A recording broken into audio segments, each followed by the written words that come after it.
Baik, Assalamualaikum warahmatullahi wabarakatuh. Ketemu lagi di pembelajaran informatika. Hari ini kita akan membahas mengenai materi berpikir komputasional.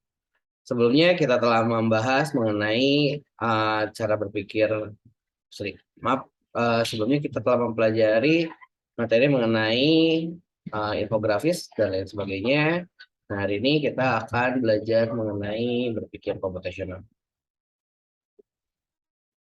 Nah, di berpikir komputasional ini ada beberapa hal yang akan kita pelajari. Nah, ini peta konsepnya. Kita dari mulai berpikir komputasional itu ada dua tipe, gitu kan. Pertama ada algoritma dasar, kedua ada struktur data. Nanti di algoritma dasarnya kita akan belajar mengenai searching dan sorting.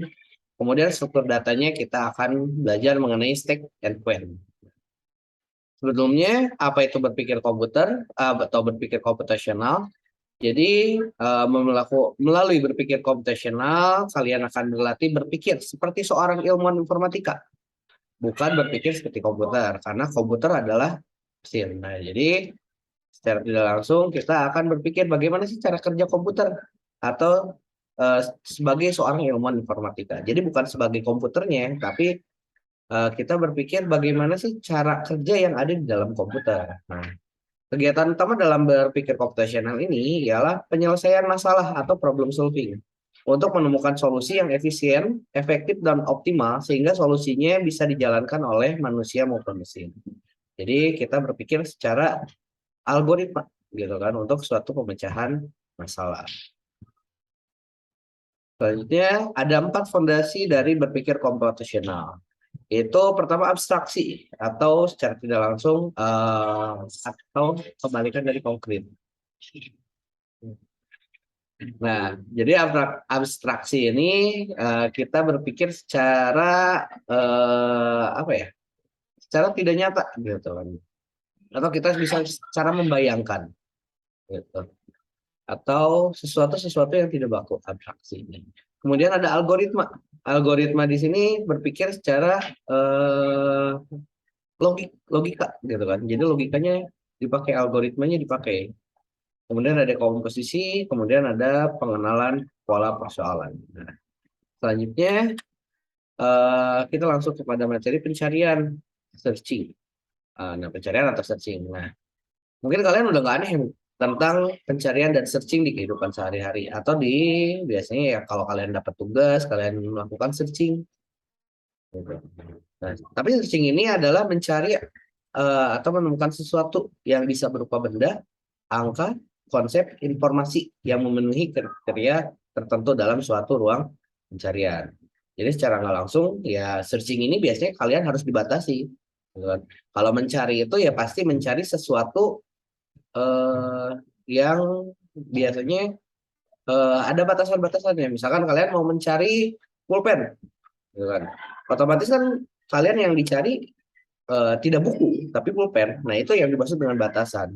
Jadi tidak mencari ke sana ke sini, tapi fokus kepada apa benda atau kepada sesuatu kriterianya, gitu kan. Misalkan di sini ada elemen-elemen pada masalah pencarian meliputi hal-hal berikut. Nah, jadi kalau kalian mau searching, gitu kan, mau mencari, itu ada kriteria-kriterianya. Yang pertama, kriterianya adalah sekumpulan benda atau objek. Yang kedua adalah kriteria dari benda atau objek yang dicari. Misalkan, kayak barusan nomor 1 nih, sekumpulan benda atau objek. Misalkan kalian mau mencari pulpen, gitu kan. Kalau kalian mencari pulpen, pasti di tempat pulpen, gitu kan. Tidak mungkin kalian mencari pulpen di misalkan di toko material atau di apa, gitu kan. Tapi biasanya kalau mencari benda atau mencari dengan ketentuan tertentu, ya pasti di sekumpulan benda tertentu. Terus yang kedua kriteria dari benda atau objek yang dicari. Nah nanti kriterianya seperti apa? Misalkan pulpen. Kriteria pulpennya yang dicari yang seperti apa? Gitu kan? Apakah pulpen berwarna hitam? Apakah pulpen berwarna merah? Apakah yang tintanya cair? Gitu kan? Atau yang istilahnya pulpen yang biasa? Gitu kan? Dengan mata pena yang seperti apa? Gitu kan?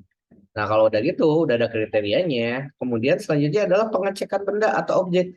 untuk memeriksa apakah ia memenuhi kriteria pencarian. Jadi kalau misalkan udah dicari, udah ketemu, misalkan ada ketemu nih pulpennya, sesuai tidak dengan kriteria dari yang dicari.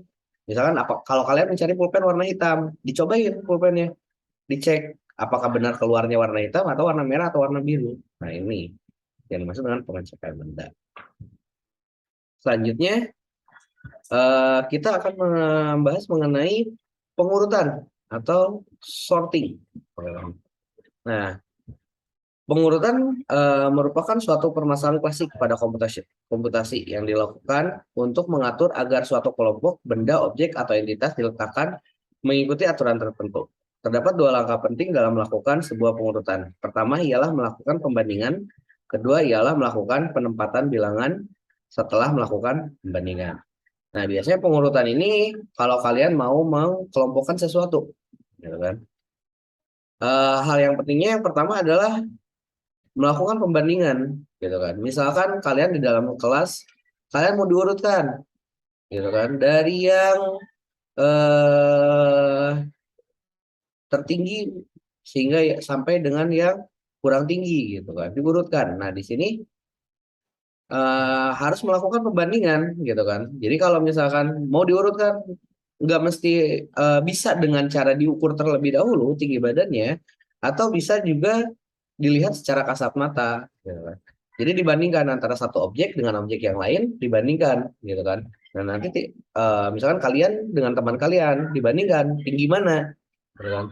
Dari yang tertinggi sehingga sampai yang kurang tinggi. Nah, sehingga yang paling tinggi itu ada posisinya di depan.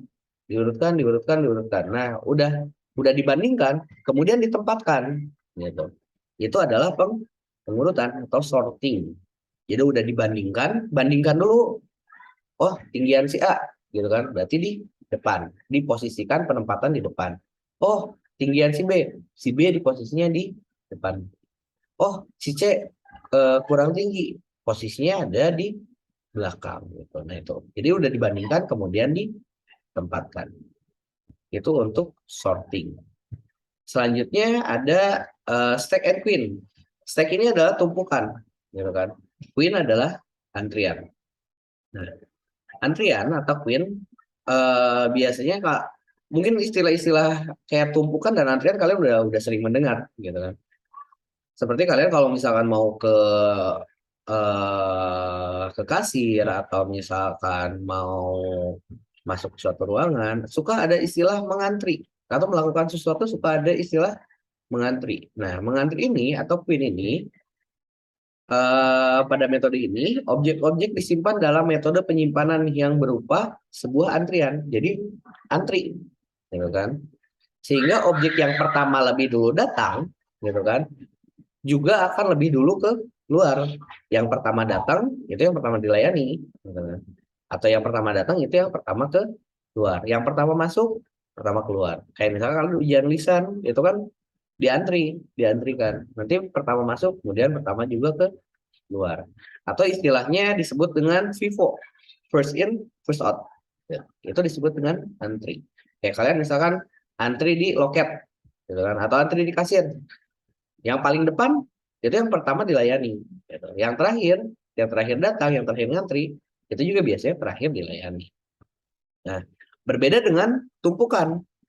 Nah, pada metode ini, objek-objek disimpan dalam metode penyimpanan yang menyerupai sebuah tumpukan. Biasanya umumnya kalau antrian itu horizontal, kalau misalkan tumpukan itu biasanya vertikal. Sehingga kalau ditumpukan, itu istilahnya dengan LIFO, last in, first out. Jadi kalau misalkan ditumpuk, gitu kan, biasanya yang diambil pertama adalah yang paling atas atau yang terakhir datang. Gitu kan. Jadi kalau tumpukan, yang terakhir datang, itu yang pertama ke luar. Last in, first out. Gitu kan. Yang terakhir datang, itu yang pertama keluar. Misalkan kalian kayak nyimpen buku nih, ditumpuk, gitu kan. Biasanya yang diambil pertama adalah yang paling atas atau yang paling terakhir disimpan. Nah, ini adalah yang dilakukan oleh komputer juga. Ada yang bersifat antrian, ada juga yang bersifat tumpukan. Nanti digunakan sesuai dengan kebutuhan. Mungkin materi mengenai berpikir komputasional, cukup sekian.